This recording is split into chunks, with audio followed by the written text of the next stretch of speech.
백승재 기자의 뉴스 와이. 자, 백승재 기자 안녕하세요. 안녕하세요. 중부일보 백승재입니다. 예. 우리 주위에서 보면은 상당수 사람들이 병을 일으킨 세균을 효과적으로 억제하기 위해서 항생제를 복용을 하는데요.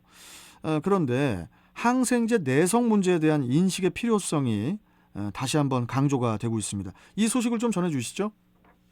세계보건기구 그러니까 WHO는 2015년부터 매년 11월 중에 한 주를 정해서 세계 항생제 내성 인식 주간으로 지정해서 각 국가별 캠페인 실시를 권고하고 있습니다. 이 기간이 어제부터 오는 24일까지인데요. 질병관리청은 이번 기간을 맞아서 항생제 내성 인식과 예방수칙 준수의 필요성을 강조했습니다. 네. 항생제란 세균의 번식을 억제하거나 죽여서 세균 감염을 치료하는 데 사용되는 약물인데요. 항생제를 개발하고 사용하면서 감염 질환으로 인한 사망이 줄고 인간의 평균 수명도 크게 향상됐습니다. 네.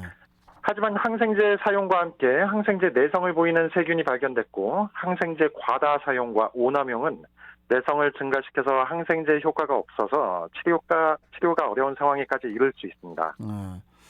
그 세계보건기구죠. WHO는 항생제 내성에 대해서는 어떻게 분석을 하고 있습니까? WHO는 항생제 내성이 인류가 당면한 공중보건 위기라고 선언하고 2015년 항생제 내성 글로벌 행동계획을 제시하면서 항생제 내성에 대한 인식 개선을 강조하고 있습니다. 네. 5대 전략 목표로 사회적 인식 제고, 감시체계 구축, 예방을 통한 감염 감소, 적정 사용, 연구개발 추진이 있는데요. 항생제 내성 관리는 인식 개선과 함께 감시체계, 감염 예방, 항생제 적정 사용 등이 필요함을 의미하고 있고요. 사람뿐만 아니라 농축, 수산, 식품 및 환경 등 생태계 다양한 경로를 통해서 발생되고 전파되므로 이를 포괄한 범국가 대책을 마련할 것을 권고하고 있습니다. 자, 그러면은 우리나라의 항생제 처방 상황은 어떻습니까? 우리나라는 하루 1000명당 26명이 항생제를 처방받고 있으며 부적절한 항생제 처방 역시 26% 수준으로 높은 편입니다. 예.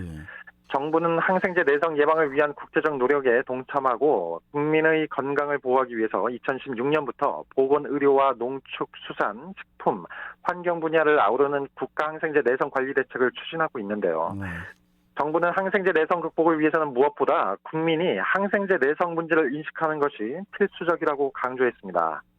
일반인과 의사를 대상으로 한 항생제 내성 인식도 조사에 따르면 많은 국민이 항생제와 항생제 내성에 대해 잘못 인지하고 있었는데요.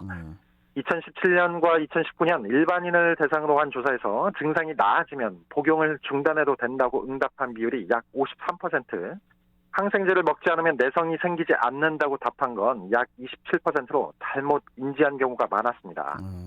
2020년 의료인을 대상으로 한 조사에서도 감기 등 항생제가 불필요한 상황에서도 항생제를 처방한다. 이렇게 응답한 비율이 약 35%로 여전히 높았습니다. 자, 좀 심각한 문제인데 일반인도 일반인이지만은 의료인들까지 잘못된 인식을 갖고 있는 것은 큰 문제인 것 같고요.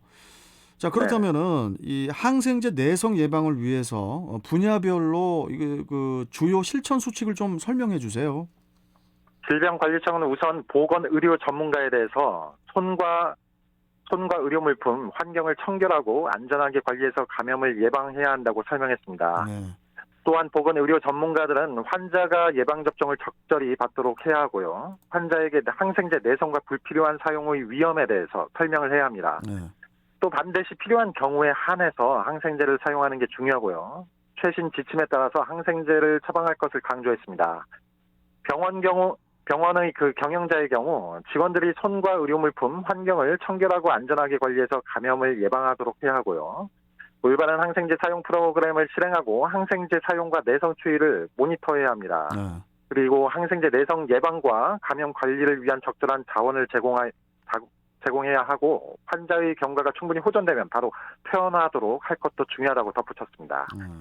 그리고 이제 약사는 의사의 처방에 의해서만 항생제를 제공할 것을 질병관리청은 강조했습니다. 환자가 감기나 플루인 경우 항생제가 필요하지 않음을 설명해야 합니다. 또한 환자에게 항생제 복용법을 정확하게 설명하고 항생제 내성과 잘못된 사용의 위험에 대해서 설명을 해야 합니다. 환자에게 증상이 호전되지 않거나 부작용이 나타나는 경우에는 의사의 진찰을 받도록 주의시켜야 하고요. 환자에게 예방접종과 손위생, 호흡기 예절 등의 감염 예방 수칙 준수를 안내해야 합니다. 예. 그러면은 마지막으로 우리 일반 네네. 국민들도 주의할 사항이 좀 있을 텐데 이 부분도 좀 설명해 주세요. 일반 국민의 경우 의사가 처방한 경우에만 항생제를 사용해야 합니다. 아, 의사가 항생제가 필요하지 않다고 말한 경우에는 항생제를 요구하지 말아야 하고요. 항생제를 사용할 때 항상 의료 전문가의 지시에 따라야 합니다. 감염 예방 수칙을 준수해야 하는데 손을 씻고 안전하고 청결한 방법으로 식품 관리를 해야 하고요. 환자와의 긴밀한 접촉을 삼가고 예방 접종을 받아야 합니다. 알겠습니다. 자, 여기까지 오늘 말씀 듣고 또 다음 시간에 뵙도록 하죠. 고맙습니다. 예, 고맙습니다. 네, 자 뉴스 Y 중부일보 백승재 기자와 함께 했습니다.